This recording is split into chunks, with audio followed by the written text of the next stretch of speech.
Bonjour, je suis Enzo Dosias, le cofondateur et directeur produit de Granit. Chez Granit, nous savons que la facturation dans le bâtiment est spécifique. En effet, tous les mois, vous envoyez des situations de travaux à destination de votre client final, la maîtrise d'ouvrage. Pour autant, c'est la maîtrise d'œuvre qui doit valider opérationnellement vos avancements de travaux. Il s'ensuit des allers-retours incessants avec la maîtrise d'œuvre, envoi de factures par email, réception de factures papier raturées, corrections incessantes. Résultat, des délais de règlement qui sont allongés et une perte de confiance et une relation compliquée avec la maîtrise d'œuvre. L'objectif de cette interface de validation de situation de travaux en proforma, c'est de concentrer les échanges et les négociations avec la maîtrise d'œuvre en amont de l'émission d'une facture réelle et donc de son transfert dans le cadre de la facturation électronique.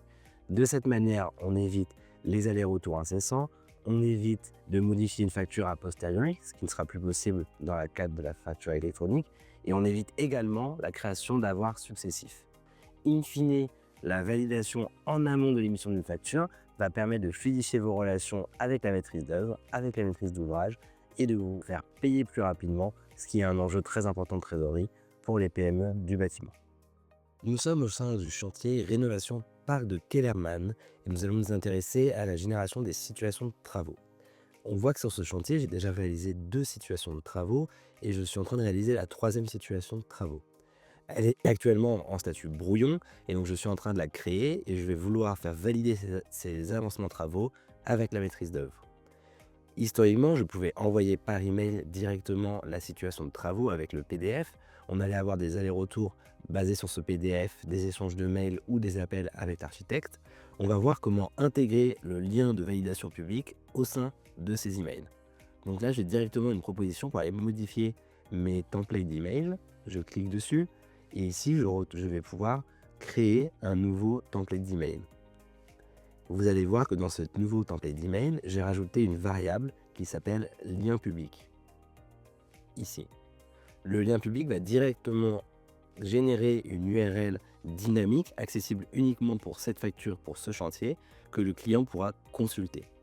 Je vais pré-remplir automatiquement les envois de facture avec ce modèle et enregistrer le modèle.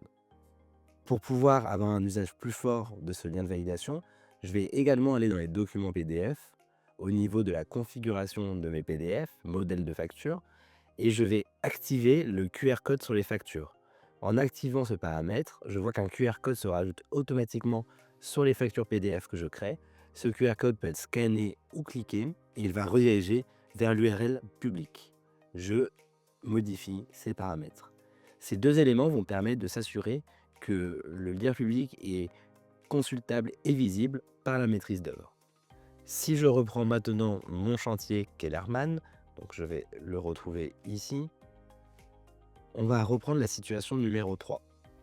J'ai la possibilité du coup, lorsque je vais envoyer le mail ou en copiant le lien public automatiquement, de pouvoir l'envoyer au client.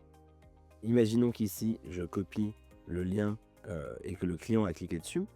Je me mets cette fois dans la peau de l'architecte. L'architecte va arriver sur une interface qui va lui dire que l'entreprise, nom de votre entreprise, l'invite à consulter une situation de travaux pour le chantier. On a vraiment variabilisé l'ensemble des données. L'idée, c'est que la maîtrise d'œuvre comprenne le contexte de pourquoi il est là. Lorsqu'il arrive ici, il va pouvoir consulter la facture en PDF, voir les différents avancements que vous avez soumis avec la mise en page que vous avez habituellement. Il va retrouver également à droite un ensemble d'informations propres à la facture. Il peut télécharger le PDF s'il veut et il peut également réaccéder à l'ensemble des factures du chantier, donc s'il veut voir les situations 1 et 2 précédentes. Maintenant, ce qui se passe, c'est que l'architecte il va pouvoir commenter, rejeter ou approuver.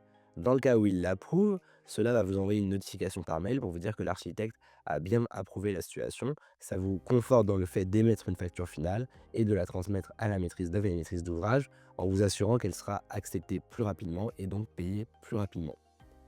Si on regarde plutôt le flux de correction et de rejet, qui est celui qui pose problème actuellement, l'architecte ou la maîtrise d'œuvre va pouvoir, dans l'interface, visualiser l'ensemble des lignes de votre situation de travaux. Il peut faire un commentaire global de refus, par exemple, mais il peut également faire un commentaire pour chaque ligne de la situation, car l'avancement réel est de 70. Et donc ici, on va voir que pour chaque ligne, il va pouvoir mettre différents commentaires. et également mettre un commentaire global en disant besoin de se synchroniser sur l'avancement du lot numéro 1. Une fois qu'il a mis ces différents commentaires, il va rejeter la situation. On demande à l'architecte maîtrise d'œuvre de mettre son nom pour pouvoir avoir du suivi et son email. Donc, une fois que cette situation est rejetée, il voit qu'il y a bien un statut et une date. Et vous, du côté de Granit, ce qui va se passer, c'est que vous recevez par mail une notification vous indiquant que la situation a été rejetée. Mais vous avez également de la visibilité au sein de l'interface Granit qu'il y a eu un rejet de la part de l'architecte. Suite à ce rejet, vous allez avoir la possibilité de modifier la situation et de pouvoir proposer des nouveaux avancements. Quand vous cliquez sur voir le détail, vous pouvez même consulter les commentaires ligne à ligne qui ont été faits sur la situation de travaux. Dans ce cas-là, je vais modifier la situation, je vais proposer un avancement ici de 70%, car en effet, c'est ce que l'architecte m'a suggéré. Je fais suivant, suivant, suivant, modifier la situation.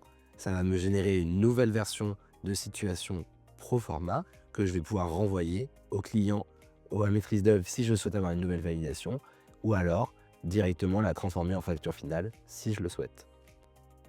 De cette manière, on a une fluidification de l'information entre l'architecte et l'entreprise. Vous voyez ici un nouvel indicateur dans la liste de vos factures de situation, de voir si elle a été rejetée ou approuvée, et vous allez pouvoir retravailler dessus au fur et à mesure. Merci pour votre attention. J'espère que cette fonctionnalité vous a plu, qu'elle va vous permettre de réduire vos délais de règlement, fluidifier vos relations avec la maîtrise d'œuvre et anticiper la réforme de la facturation électronique. On se retrouve bientôt pour de nouvelles fonctionnalités.